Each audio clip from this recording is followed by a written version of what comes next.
Hello everybody. I always have to wait and see if my camera's going to slide around. Welcome to my Facebook Live. It is Monday, April 6th, day 3 of staying at home. We don't call it sheltering in place, we just call it staying at home. And for the most part, let me adjust the lights here. For the most part, I'm okay with it.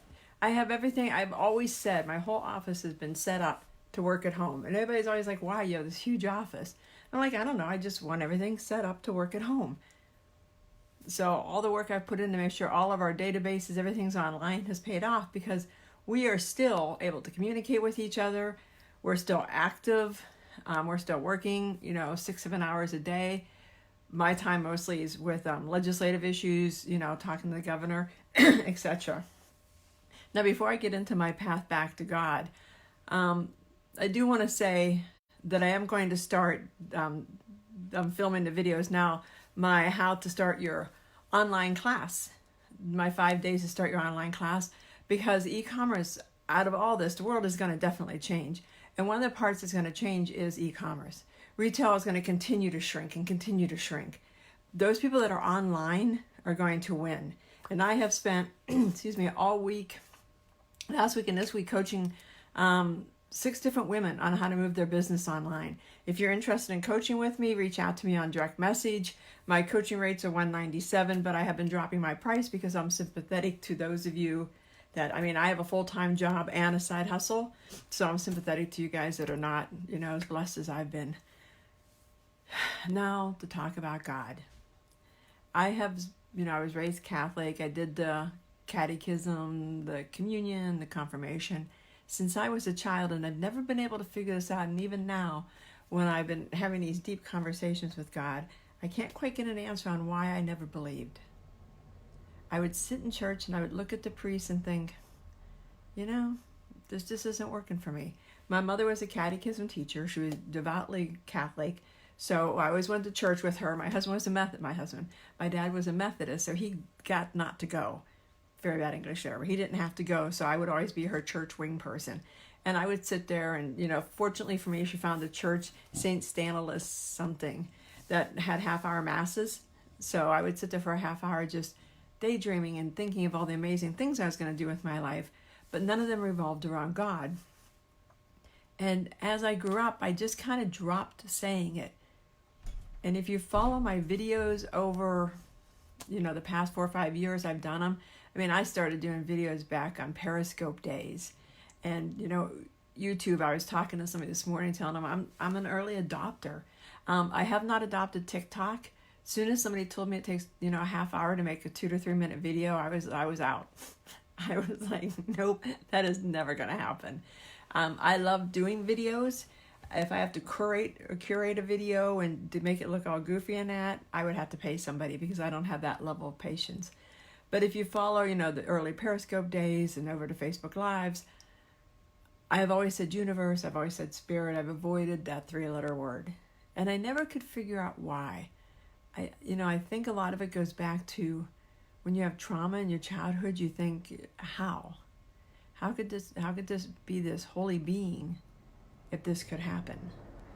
And I know I see so many people now questioning God. How can there be a God during the coronavirus? And anytime anything bad happens, it's how can there be one? And I finally realized recently, how could there not be one? How could there not be a God overseeing everything? Because if there wasn't, then there'd be nobody or nothing pushing us forward. Because when you had that, throughout my whole childhood, I had that singular belief that I was here for a reason. I can't tell you, I knew it from pretty much birth. And I don't talk about this a lot, so it's kind of odd. I'm talking about it on Facebook Live. But I had this singular belief that I was here for a purpose. But I couldn't put the pieces together. Then, if you follow, if you read my book, Blue Rose Bookstore, I mentioned being visited by this angel. I had my person being visited by an angel, and actually it was a true story of mine. When I was 11, I was sitting outside in the snow, and I was done. I was done with life. Life was not jamming the way I wanted it to jam, and I figured this could just be the time to call it to an end. And this lady walked up to me through the snow, and she sat down to me, and we chatted, and she said to me, you can get to 18, if you can just get to 18, all will be well. Because then you'll take over. And I thought, okay, I can do that. And of course, you wonder how I knew it was an angel. I went into the house and my mom's like, what were you doing out there? And I said, well, I was talking to that lady. And she's like, you're out there by yourself. I was like, okay, well, there you go. But throughout my life, bad things would happen. Catastrophic things would happen. I mean, I ended up homeless. I ended up just a complete and total train wreck. And I talk a lot about my story, and there's parts I don't because I have a daughter, and that doesn't need to know what a complete and total train wreck I was. But I couldn't bring God back into it. People would say, oh, you should read the Course in Miracles, or you should read this, and I just couldn't. When The Secret came out, to me, The Secret was the Holy Grail. Because it explained to me how the universe worked. It explained to me about the law of attraction without putting God into it. And I thought, okay, now I can start making sense of this. Now I can understand. And then, gosh, over the holidays, which now, what was that? December, January, February, March, April, 4 months ago. Do the holidays not seem like they were a year ago when we should be getting ready for Christmas? And this is crazy pants. And I kind of just sat there and I thought, all of a sudden I was called to read the Course in Miracles. And I had it. And I've tried to read, page here, page there. And I believe that if you pick up a book and you want to read it, and it doesn't, I'm looking for a book here to show you as an example. I don't have one. If you pick up, I got a million of them over there. If you pick up a book and it doesn't resonate with you, then don't read it. I have a book I've picked up probably, no lie, no less than 15 times to read it. And I read the first couple pages and I set it down. Just not ready to read it yet. So I would pick it up, set it down, and all of a sudden I picked it up, like I said, during the holiday season. We had a very unexpected death in the family.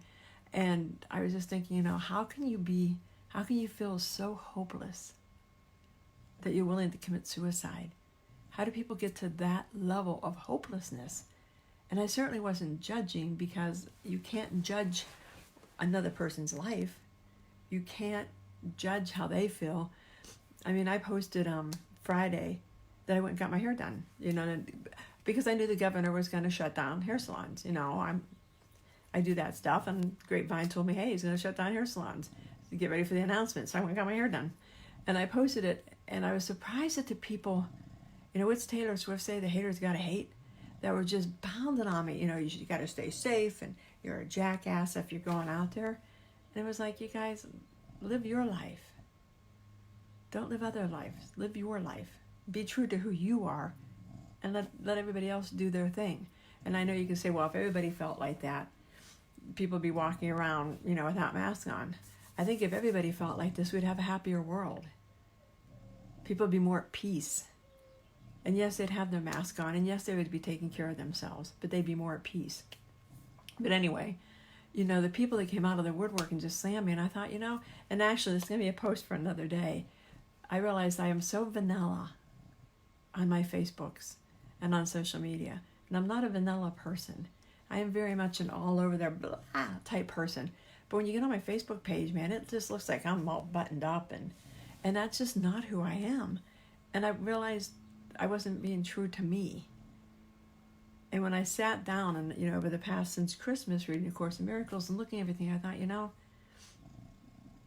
he really is there. Although I like to think of God as she, really is there guiding you, and you went through. And when I look back at the sum total of my life to get to 62, I think, I get it.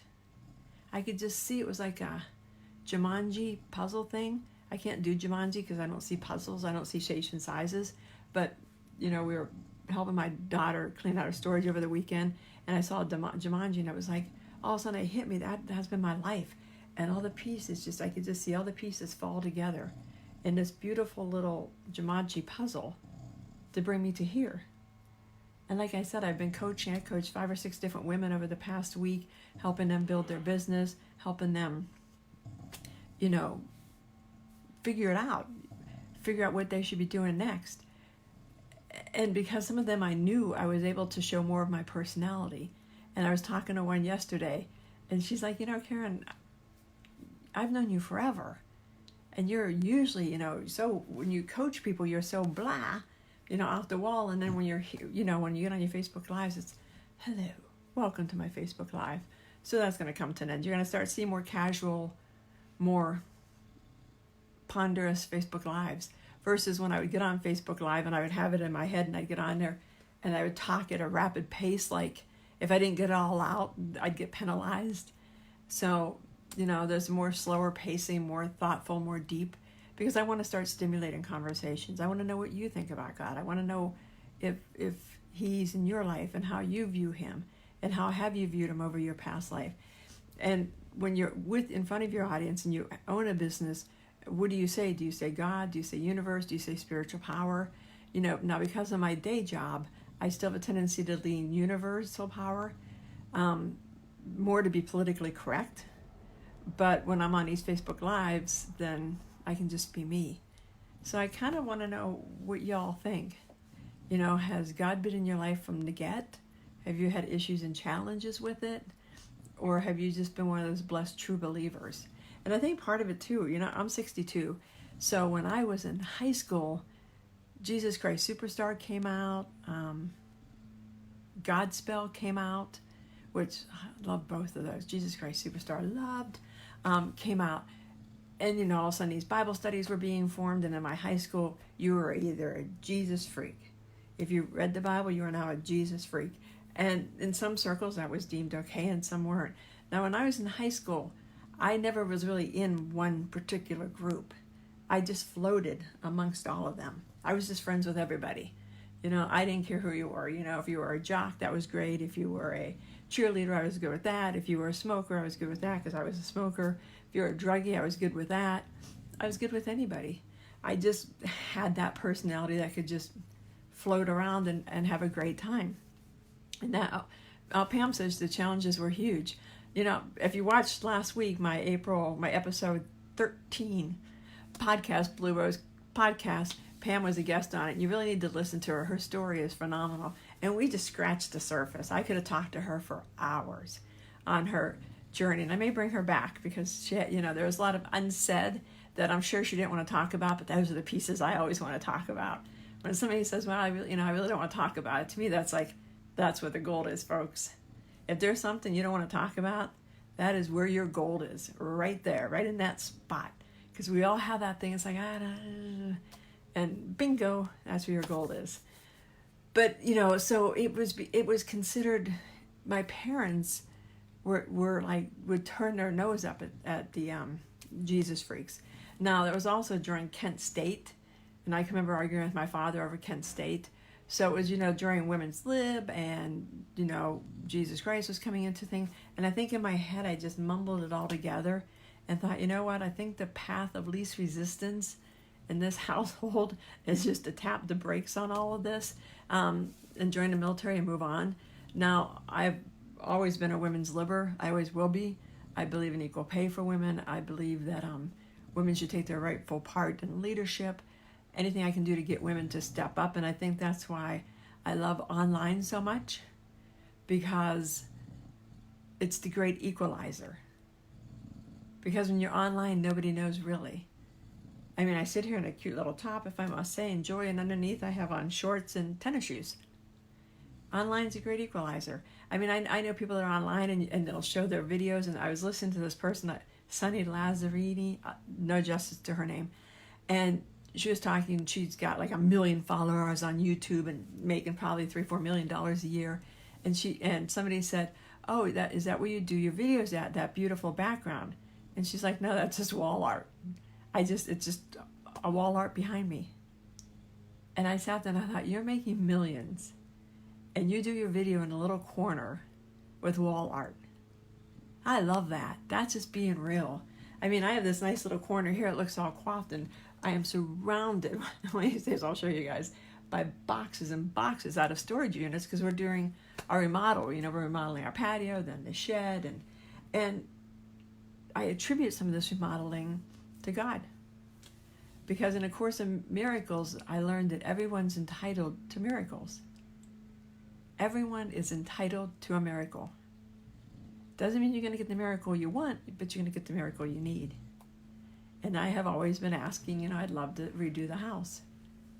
And then, my son shows up on our doorstep and says, hey, business is slow. let's redo your patio. Miracle. You got to look for the miracles in life. And then when you start looking for the miracles, though, you got to ask yourself, well, where are they coming from? And that brings God back into the equation. Because you got to think, who's paying attention? And I'm reading, I should have brought it over here. I can't think of the name of it, so I won't tell you. I'll tell you what book I'm reading later. But it just talks about quieting the chatterbox. It's something like that, quieting the chatterbox. If you go to Amazon, it was written by a reverend. It's so good. And that's really got me really thinking. Because, God's a part of all of us.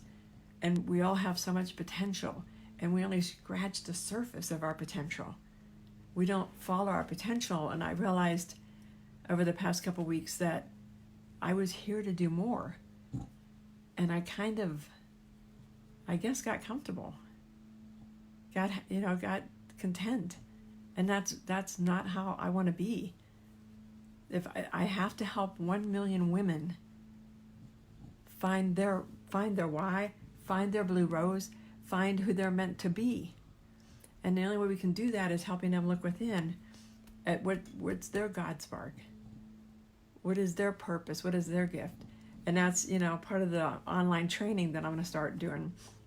Like I said, I'll do the introductory video today, and then every day they're going to be videos, not lives, because, I'm doing this so early because I'm in Tempe and we have ASU, and the video with ASU, with all those college students online, plus, the Tempe Union School District's internet here is dicey. I keep looking over at the box because all of a sudden it's the coolest thing to watch. My internet box will just start going crazy, and that just means it's overwhelmed. This has been a unique video for me, and I plan to do more of these. And so if you're thinking, wow, really?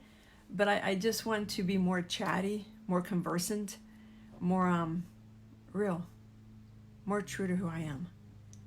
So I brought God back into my life. I don't know if I'll ever know why I removed him as a child. And to be honest, I don't care. I've spent way too many times pondering my childhood and putting meaning to everything. And I realize now there's certain things I don't care. There's a reason I did. It's past. When I'm ready to know, I'll be shown. So let me know about your journey, and how you feel, and what you think. Because like I said, I'd really like to open up a conversation, and check back to Blue Rose Community, my online free Facebook group later today, and my online course will be posted over there. I won't be doing a lot of posting to my page. I'll be doing a lot more over on my community. For business type stuff, for this kind of stuff, I'll still do it over on my page. And I'm going to start doing IG videos because I'm trying to follow Pam's direction on how fast she embraced video and how quick she started doing everything. I gotta learn a lesson from her too. I love when everybody teaches everybody. So if you have any questions, you guys let me know. Reach out to me. Otherwise, I'll see you at Blue Rose Community. Have a great day. Day 3 at stay at home. Lordy, I don't know how long this is going to last, but lesson to be learned. E-commerce wins. Talk to you guys later. Have a great Monday. Bye-bye.